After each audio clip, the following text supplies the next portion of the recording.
guys, welcome to Sunday morning in my sewing studio. Last week on Instagram, I had posted a quick 7-minute video of me draping, pattern drafting, and then muslining a skirt, which I have been lovingly referring to as the meta skirt because it is so meta. So anyways, I had a little bit of inquiry to do a voiceover explaining exactly what I was doing so you guys can recreate it or learn from it at home if you're interested. So let's get into it.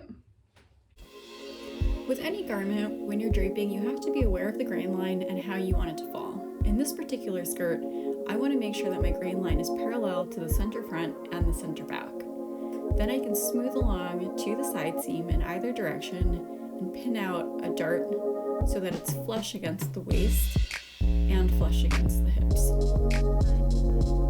Once I have that pinned down, I'm going to clip along the waist, which will allow the fabric to sit smoothly along this curved area. You can see I'm actually readjusting things because I noticed at the center front I had pulled the skirt fabric slightly off grain, so I pinned it back down at center front and redid it. Now that I'm happy with my drape, I'm going to mark my dart with chalk and also with scissors, notching where necessary, so when I put it onto the paper, I have all the markings that I need.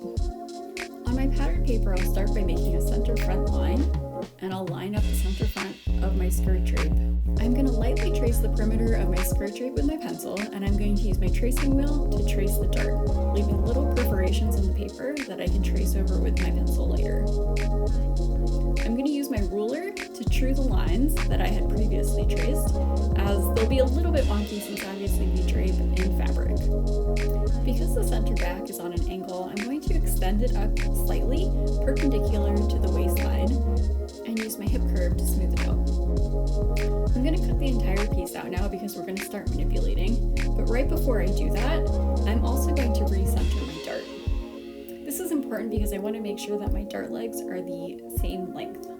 So I'm just finding the center and redrawing my dart legs. I'm maintaining the same width of my dart before and after, just making sure that there's equal amounts on either side of the middle of the dart. I've now cut from the hem to the apex of my dart and from the waist down the center of my dart to the apex, and I'm taping it closed with one dart leg on top of the other. As you can see, that leaves some missing fabric at the top waistline, so we are going to true that by adding the paper we need using my hip curve to smooth out the line. I'm now making a design decision about where I want that circular cutout to land on the pattern. I basically want it to be kind of sweeping over my hip, so I've estimated that a couple inches down from the waist. I'm just using my gridded rulers, French curve, and hip curve to kind of give me a guideline for the second pattern piece that I'm going to cut out. This is really an eyeballing kind of exercise. What's most important is that you like the design. So now that I'm happy with it, I'm going to cut out that second pattern piece and label my first pattern piece.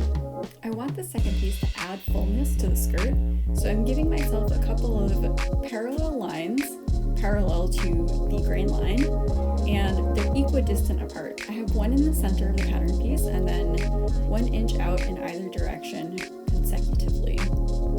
It's important if you want a balanced garment to spread these out equidistant, so that's what I'm doing here, giving myself approximately 1 inch in between each one. I'm not going all the way to the end because I don't think it's necessary for my skirt, but again, that's a design decision. What's cool about the slash and spread method is you maintain the seam allowance at the top of the pattern piece where you'll be seaming to part 1, but in the bottom, you're creating the fullness that you want. Obviously, if you spread more, you'll have more fullness, and if you spread less, you'll have less fullness. I'm going to walk my two patterns together now so I can add some notches, which will make it easier to sew together later on. Because my second pattern piece is a little fragile with all those pieces taped down, I'm going to actually trace it to give myself a new fresh pattern piece that I can work with later on. I'm now going to label it part 2, add my grain line, which is my side seam, and I'm also going to add my grain line to my first pattern piece because I forgot to do that. Of course, I'm adding my grain lines in the same place on both pattern pieces, the side seam.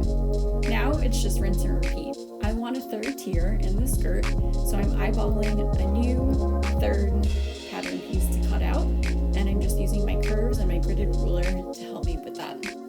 This time around, before I fully cut out my pattern piece, I'm going to add my notches between parts 2 and parts 3. Then I can fully cut out my pattern pieces. You can see I had started to add my seam allowances, but I'm actually going to cut them off because there aren't seam allowances on all of the pattern pieces, so I want to make sure that it's the same with all 3. Now I'm going to do the same exact thing with my part 3 pattern piece, which is slash and spread. So again, I'm just drawing parallel lines to the grain line, 1 inch apart, not going all the way to the end, but going kind of close to it. And I'm going to tape it down a new piece of pattern paper so I can measure out equal 1 inch distances between all of these columns of pattern paper and tape them down as well. Again, it's important for me to have equal distances in between all the different slashed out pieces of pattern because I want to have a balanced garment. If you don't want to have a balanced garment, it's okay to have different distances in between each one. This process will take a lot of paper and a lot of tape, but it's definitely going to be worthwhile. Again, because this is kind of a fragile pattern piece now, I'm just going to trace out my 3rd pattern piece so that I have a clean piece of paper to work with. Make sure that you trace all of your notches, add your grain line, and label it appropriately. This will help everything when you go to sew it later.